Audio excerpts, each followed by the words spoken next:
A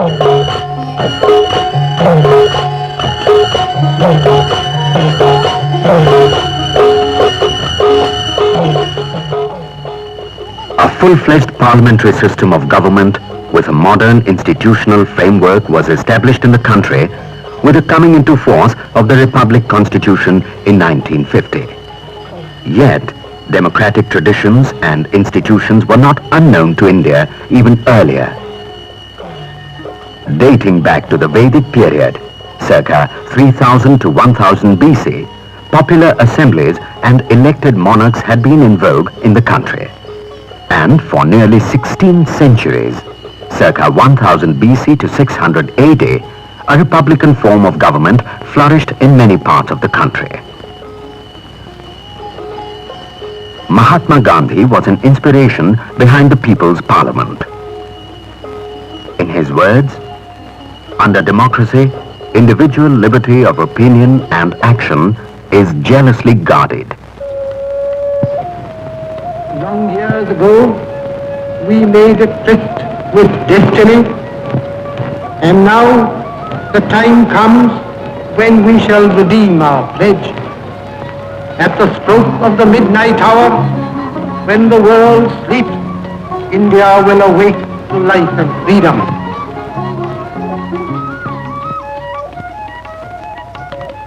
On attaining independence on August 15, 1947, the Constituent Assembly assumed full powers for the governance of the country. We, the people of India, having solemnly resolved to constitute India into a sovereign, socialist, secular democracy republic and to secure to all its citizens justice, social, economic and political, liberty of thought, expression, belief, faith and worship, equality of status and of opportunity, and to promote among them all fraternity, assuring the dignity of the individual and the unity and integrity of the nation. In our Constituent Assembly, this 26th day of November 1949, do hereby adopt, enact and give to ourselves this Constitution. In 1946, our Constituent Assembly started framing the Constitution. The Constitution was adopted by the Constituent Assembly in the name of the people of India on 26th of November 1949. It finally came into force on 26th of January 1950 when India became a republic.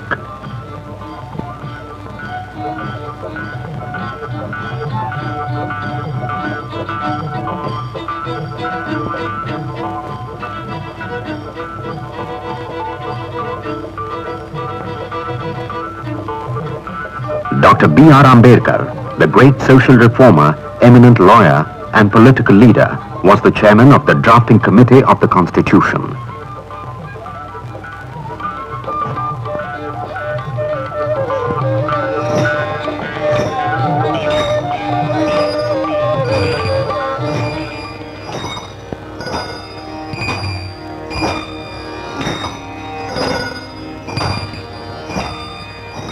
Some of our brightest stars in the galaxy of freedom fighters remind us of the long fight for freedom and the emergence of a glorious nation.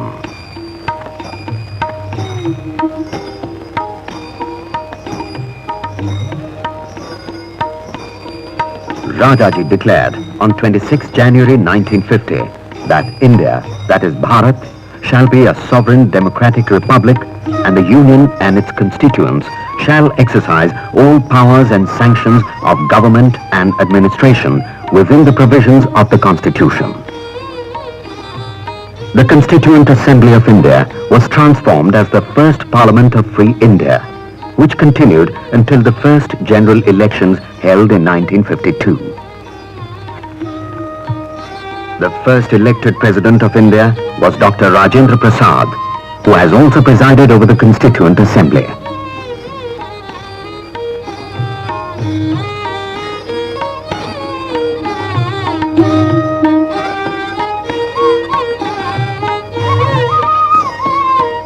The first Prime Minister, Pandit Jawaharlal Nehru. The President appoints other ministers on the advice of the Prime Minister.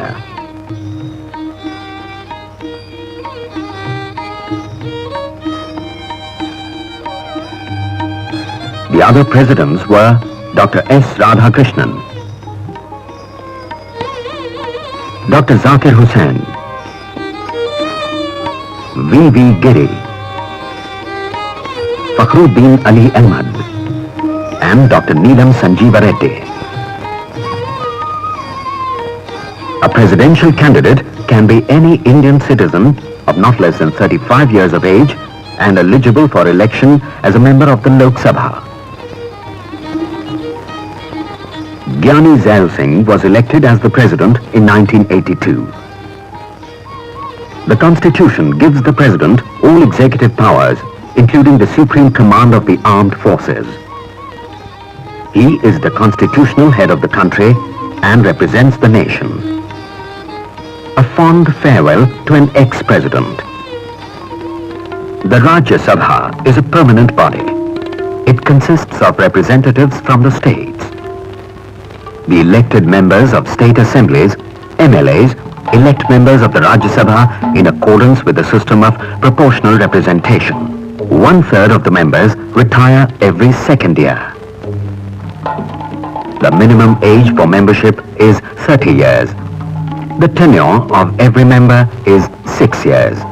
The present strength of the Rajya Sabha is 244.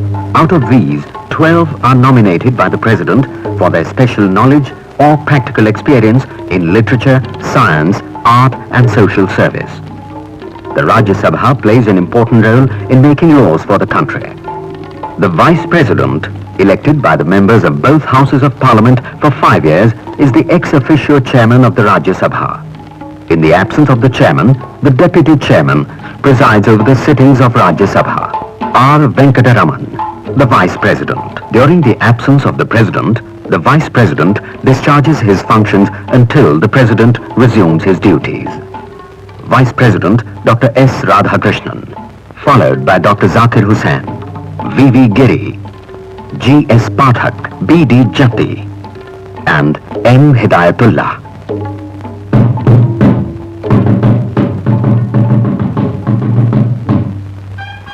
The Election Commission prepares the electoral rolls and is responsible for the conducting of fair and free elections.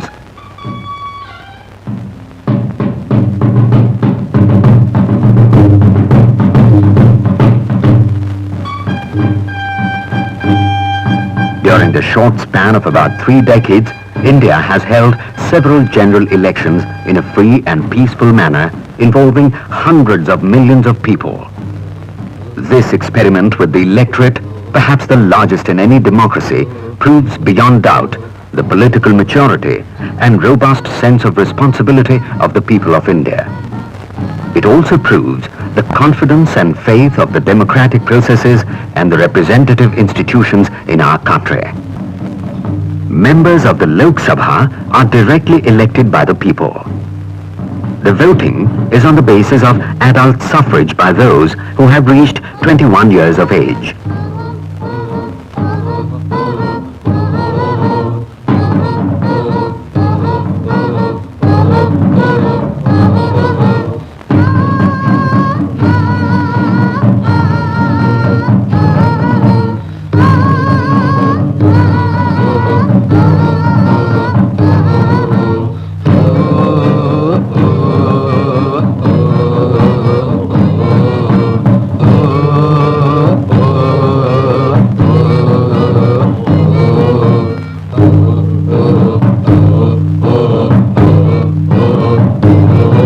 Strength of the Lok Sabha under the present law is 544. Some seats are reserved for scheduled castes and scheduled tribes. 2 members of the Anglo-Indian community are nominated by the President. The term of the Lok Sabha is 5 years unless dissolved earlier.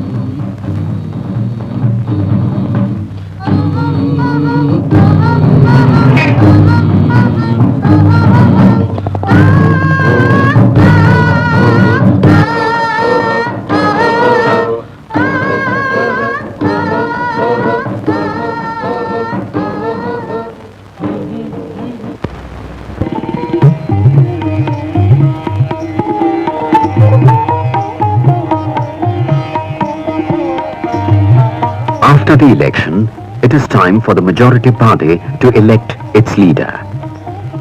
The leader, capable of commanding a majority in the Lok Sabha, is invited by the President to be the Prime Minister. In a parliamentary democracy, the Prime Minister, as the representative of the people, is the most powerful person. Members of the 7th Lok Sabha. Our Prime Ministers have been Pandit Jawaharlal Nehru, Lal Bahadur Shastri, Indira Gandhi,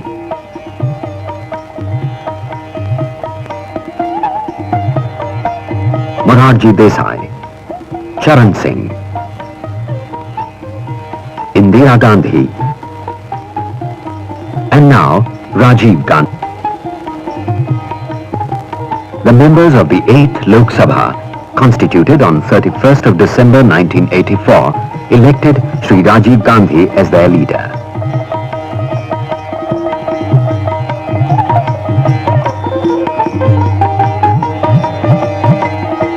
Bear true faith and allegiance that I will bear true faith and allegiance to the Constitution of India to the Constitution of India as by law established, that I will uphold the sovereignty and integrity of India, the sovereignty and integrity of India.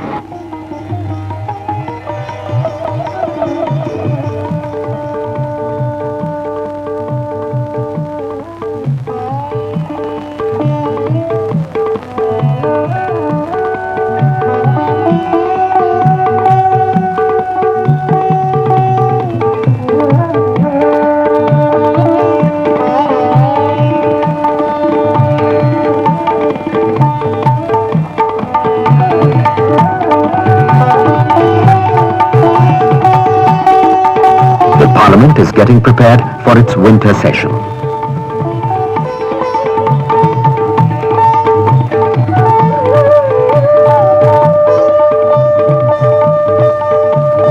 This most magnificent building in New Delhi has one of the brightest clusters of architectural gems possessed by any country in the world, where the representatives of the people of India meet. It was inaugurated in 1927. An annex was added in 1975.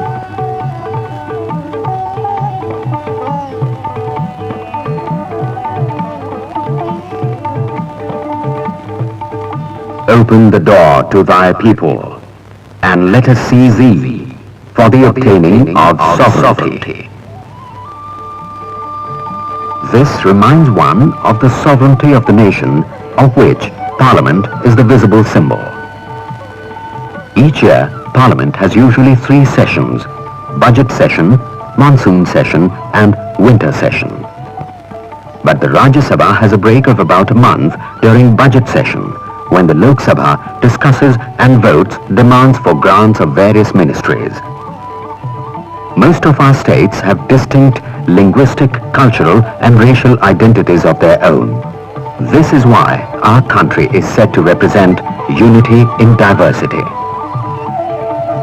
After election, a member of Parliament represents the country as a whole. With all our different traditions of caste, religion and customs, we have been functioning harmoniously in Parliament. The proceedings of Parliament are conducted in Hindi or English, but a member can speak in any of the 15 languages specified in the 8th schedule to the Constitution. Arrangements are made for simultaneous interpretation. The ministers can be from any House of Parliament. Any person who is not a member of Parliament can also be appointed as a minister, but he must get elected to either house within 6 months. Otherwise, he ceases to be a minister. The Council of Ministers, which runs the administration of the country, is collectively responsible to Lok Sabha. The Prime Minister receives an affectionate welcome on arrival at Parliament House.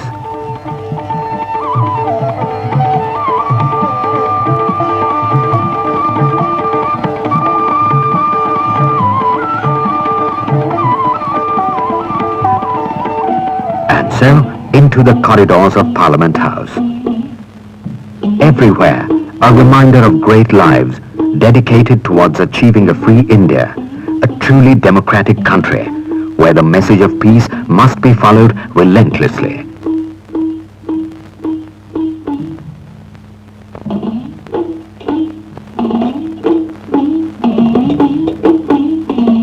The new members are welcomed. On the first day, members take an oath administered to them by Speaker Pro Tem.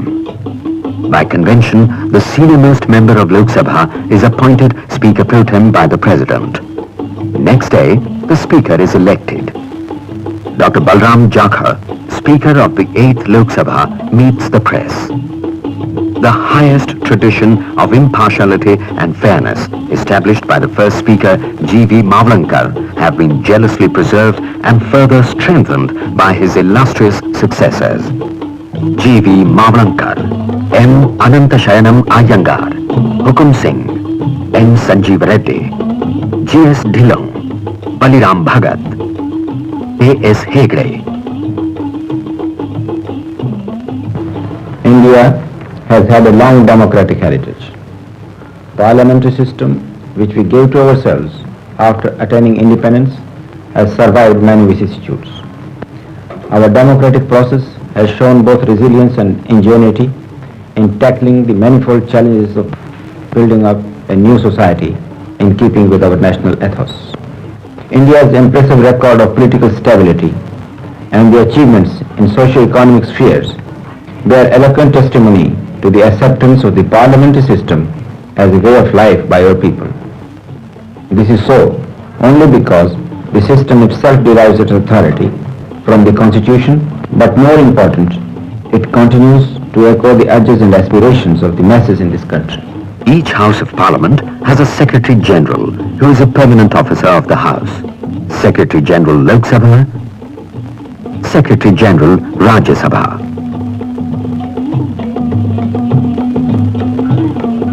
Vittal Bhai Patel, who presided over the Provisional Parliament before the first general elections. Lok Sabha Chamber. The Speaker, or in his absence, the Deputy Speaker, who is also elected by the House, presides over the sittings of the Lok Sabha. If you're wondering why the Parliament chambers are shown empty, it is because the filming of the Houses at work is not permitted. Parliament enjoys very wide powers. It can pass legislation on all matters of national importance assigned under the Constitution. It can even amend the Constitution if that is the wish of the majority of its members in either House and 2/3 of the members present and voting. It also passes the budget of the Union government. Besides legislation, Parliament has two other cardinal functions: provision of finances and surveillance of the executive. But more fundamental is its representational role. It is the supreme national forum through which the urges and aspirations, the feelings and anxieties, and even the joys and sorrows of the people are articulated. The first hour of the day's sitting, exclusively set apart for asking and answering of questions, is undoubtedly the most interesting and exciting part of the proceedings. The other means through which members bring matters of urgent public importance before the House are adjournment motions, calling attention, short duration discussions, and special mentions. In extreme cases, a no confidence motion may be moved against the government.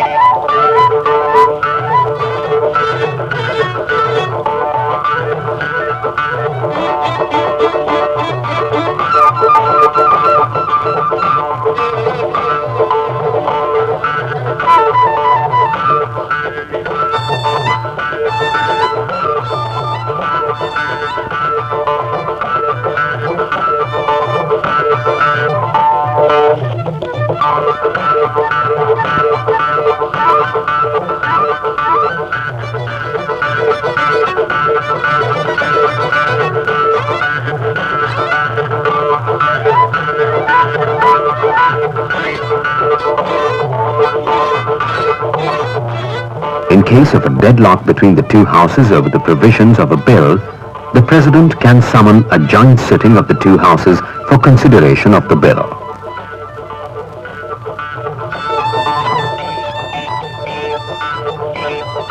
From 1952 onwards, our Parliament has enacted 2,168 acts. Acts which contribute to the efficient governance of this vast country, ushering in great reforms in social, economic, political and various other fields.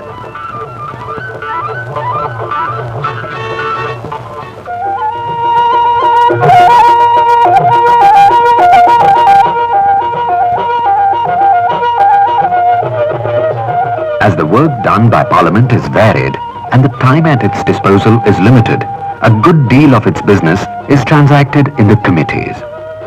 There are standing committees and ad hoc ones. Each house has a number of standing committees which acts as Parliament's watchdogs over the executive. In all these committees, the opposition is given proportional representation. Both houses have a business advisory committee and several other committees. On the floor of the Parliament, discussions are likely to be on party lines and often generate heated arguments. But in the committees, members can be more cordial and responsive. The Lok Sabha has a number of other committees in addition. Estimates, public accounts, public undertakings, welfare of scheduled castes and scheduled tribes. Among these, the financial committees keep a vigil on governmental spending and performance. The Public Accounts Committee, Estimates Committee and Committee on Public Undertakings fall into the group. The chairman of the Public Accounts Committee is from the opposition. Here we are in the Central Hall. This hall of the Parliament House is one of the most attractive architectural creations in the country, and its dome is said to be one of the most magnificent domes in the world. The historic transfer of power from the British to Indian hands took place here in 1947. Our Constitution was also framed in this hall. Portraits of some of the important freedom fighters are unveiled in this hall.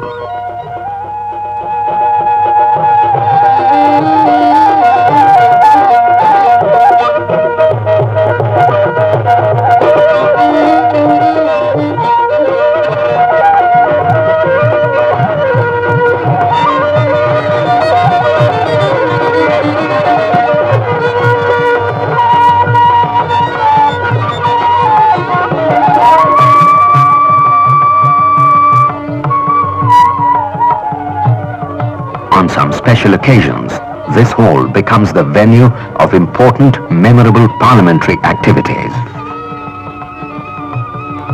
It is in this historic hall that visiting foreign dignitaries address the members of Parliament. The ceremony and pageantry associated with such events leave a lasting impression on those who witness them.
Parliament consists of the President and two houses, Rajya Sabha and Lok Sabha. The President addresses both houses at the beginning of the first session of the year. He summons and prorogues the houses and dissolves Lok Sabha. He assents to bills passed by the two houses, recommends the introduction and consideration of money bills and financial bills, and sees that the budget is presented each year.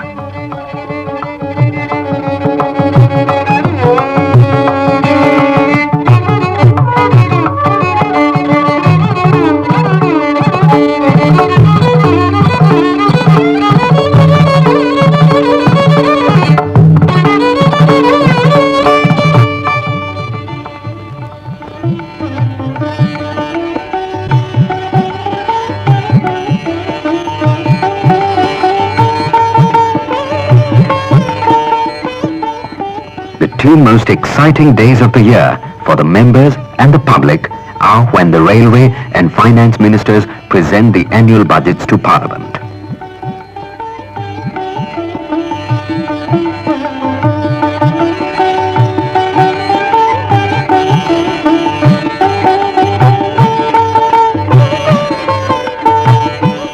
In a parliamentary democracy, the press is the fourth limb.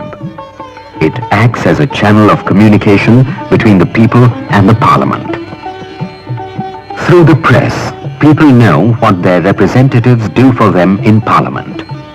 It also makes members of Parliament aware of the difficulties and grievances of the people.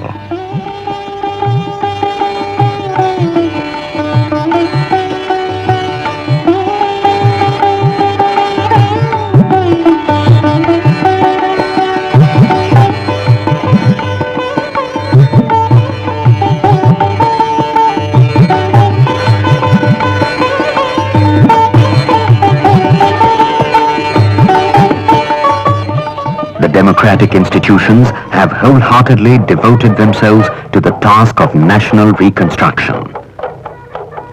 But the task is not over. Many challenging tasks still remain to be accomplished.